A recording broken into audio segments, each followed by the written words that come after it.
So now finally we need to look at another proportion test. Remember, the Z test for proportion is because this is an underlying, if we can assume an underlying normal population, as long as the assumptions are upheld, we can use a one-tailed or two-tailed Z test. In this problem, how do we know we're using a Z test for proportion? We're given 4% of transactions had errors.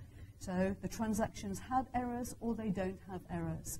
And this is a proportion test. 4% had errors. And of course, to show our assumptions for this, we'd need to check that n times p is bigger than 5 and n times q is bigger than 5.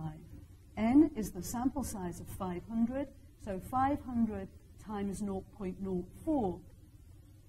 If that is bigger than 5, then we're okay to use it. Clearly, if I do 500 times 0.96, that's definitely going to be bigger than 5. So our assumptions check is, do those two, n times p and n times q, are they both bigger than 5? Now, again, in this problem, our first step is to find the hypotheses. The question at the bottom here says, has the proportion changed? Now, changed, again, means we're not making an implication of one thing or another. Has it changed? So if it's changed, it means it's no longer equal to 0.4. Sorry, 0.04. If it's changed, it's not equal to 0.04. And if it's the same, it's still equal to 0.04. So these two statements will determine for us the null and alternate hypotheses. The alternate hypothesis is the one without the equal sign. The null hypothesis is the one which contains the equal sign. So again, coming back to here, we're going to look at the one proportion Z test, the solution here, and considering again those proportions, 0.04 for the proportion of errors, and p is not equal to 0.04 for the alternate hypothesis. Our alpha value here is 0.05, and the sample size is 500. Now this is a Z test, and it's a Z test with two tails, so again we need to have the 0.05 divided by 2, half at each end. Now many of you will already know the corresponding critical Z value that goes along with the 95% confidence interval. And if you don't know it, you can take it either from Excel or from the Z tables.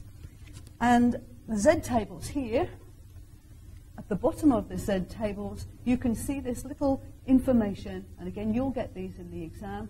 Common critical values. 95% confidence level gives the critical value of 1.96. So it's 1.96 that I'm going to be using here for the critical values. 1.96 on the right-hand end and minus 1.96 on the left-hand end. So our test statistic here, the Z test statistic, I'll write this down. If you remember, this is sample proportion minus hypothesized proportion divided by the standard error, which is hypothesized proportion times 1 minus proportion divided by the sample size. So here, our hypothesized proportion, we had 25 out of 500, so that's our sample proportion, minus the hypothesized proportion of 0.04,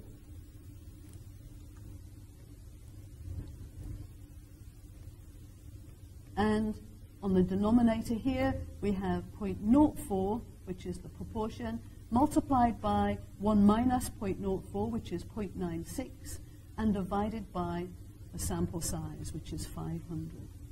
Now, I'm going to leave that to you to work out that calculation and finish off the decision and conclusion there, and these notes will be completed and posted on the web page at the end of today's examples class. So I'm going to leave this,